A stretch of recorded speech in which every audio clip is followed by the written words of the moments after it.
Hi, I'm Dr. Elna and I would like to welcome you to this talk on what to expect when you go for a pap smear. I'm a medical doctor working exclusively in the field of sexual medicine and the clinical head of My Sexual Health. I thank Femagene, Female Hygiene Products, for sponsoring this educational video. Women have different ideas about their annual checkups. For most women, it's a very positive experience because they get the reassurance that everything is normal. They get the chance to ask those questions about their sexual health they can't ask anybody else, and they find out about the new progress in women's health and how they might be able to benefit from it. For some, it is, however, a frightening experience, which they try to avoid at all costs. If you are going for your first pap smear, it might be a much more positive experience for you if you go prepared and know exactly what to expect. Firstly, you don't need to do anything to prepare for your visit. Although most women like to make sure that they are clean and fresh when they are going to be examined, it is not necessary to go for a wax, to douche, bath, or wipe before your examination. In fact, it might influence the exam if you wipe away evidence of infection just prior to your examination. We have some Femagene wipes available in the room if you like to freshen up before the examination. Ask the nursing sister if the doctor would like to take a urine sample from you before you go in for your examination. Pap smears are more uncomfortable if your bladder is full, so make sure you empty your bladder before the examination. In our practice, we like to test all the patients' urine samples before they get a pap smear, so just ask about that before you empty your bladder. It is not ideal to have a pap smear while you are menstruating. Try to book your pap smear when you are not likely to bleed. Depending on how heavy the flow is, you might want to postpone the pap smear if you started to bleed just prior to your appointment. Usually the doctor will have a chat with you before you go in for the examination. Make sure you have a list of your concerns and questions. You tend to forget everything you wanted to ask and mention as soon as you see the doctor. Important things to mention are if you had any symptoms like an unusual discharge, itchiness, burning, unusual smell, or if your partner has had an infection recently. Bladder problems like burning and going to the toilet frequently might also be relevant. Abnormal and irregular bleeding is extremely important to mention, as well as painful sex or discomfort in your pelvic or lower abdomen area. Also mention if you are unable to use tampons and tell the doctor if your previous pap smears were very uncomfortable. Mention all the medication you are using, medical conditions you suffer from, and if you have a family history of breast cancer or any other female cancers. You will be taken through to an examination room. Sometimes this is behind a closed curtain in the doctor's office. You will be offered privacy to undress and put on a gown, usually the right way around and not the wrong way around like you do in hospital gowns. You can also ask the doctor where you should put your clothes if it's not obvious. You do not have to be fully naked at any time. Make sure you remove all your underwear for the examination. You can keep your socks on.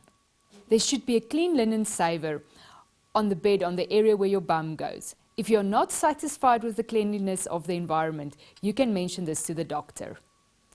The doctor will tell you to ring a bell or call him or her when you are ready. You can sit on the bed or lie down if the doctor does not tell you what to do while you wait.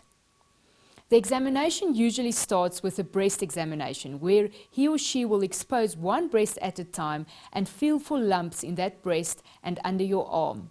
This is not painful.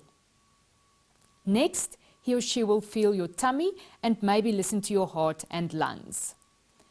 When the genital examination starts, you will be asked to put your feet in stirrups in certain practices, but at our practice you will just be asked to put your feet a bit further than shoulder width apart on the bed with your knees bent. The doctor will then examine your outer lips, open between the lips, and sometimes use an earbud to gently touch this area to test the sensitivity of the nerves in the area, especially if you complain of painful intercourse. Next, he or she will gently insert one finger into the vagina to check if your muscles are not too tight to allow a speculum examination. This will also help the muscles to relax slightly. The speculum we use at My Sexual Health looks like this. It has a light source attached to it to make it easier for us to do a thorough examination. It is also disposable. Infections can be transmitted from patient to patient if instruments are not sterilized properly. It is much better to use a plastic disposable speculum than ones that are reusable. We apply some lubrication to the speculum to make it slip in easily. The doctor should warn you when he or she is just about to insert the speculum. You have the right to stop the examination at any point if you are too uncomfortable. It helps when you push out your tummy and push down with your pelvic floor muscles as if you are going to the loo. It relaxes the muscles around the vaginal opening and allows more space for the speculum to go in. As the speculum goes in, it might be slightly uncomfortable. It is much more comfortable if you don't clench your muscles, so try your best to relax. I know it's easier said than done. With these speculums we use, you will hear a few clicking sounds as the doctor opens the speculum once he or she is inside. Don't get a fright. The doctor will try to locate the mouth of your womb, called your cervix. There's a small opening in your cervix and the sample has to be taken from there. We use a plastic brush that looks like this to take the sample. It might feel a little strange when the sample is taken, but it is not painful. We no longer use the wooden spatulas and glass slides to do an actual pap smear. We use liquid-based cytology these days, but most people still refer to it as a pap smear. The doctor will remove the brush from the stick and drop it into a bottle that is filled with liquid, like this one. In some cases, a swab will also be taken, especially if there are signs of infection or you would like to be tested for sexually transmitted infections. The doctor will then gently remove the speculum and throw it away. He or she might ask you to help by just pulling on the light source so that the disposable part can be thrown away.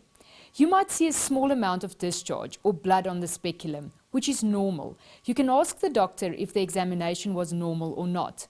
He or she will then perform a bimanual examination on you. This is where we insert 2 fingers into your vagina and use the other hand to feel from the outside what the size of the uterus is. If your cervix is sensitive to movement, which is a sign of serious infection, and if there are any growths on your ovaries. That concludes the examination.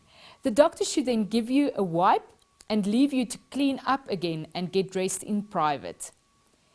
If you have your pap smear done by a gynecologist, he or she might also perform a vaginal ultrasound, but it is usually not necessary unless something abnormal was found on the examination or you have specific complaints.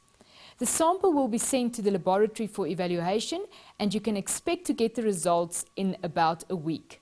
Make sure you get these results. The no news is good news principle is not a good one. Sometimes something goes wrong at the lab and the doctor never gets to see the results. We send an email from our practice and you can also log into your health space to view your results.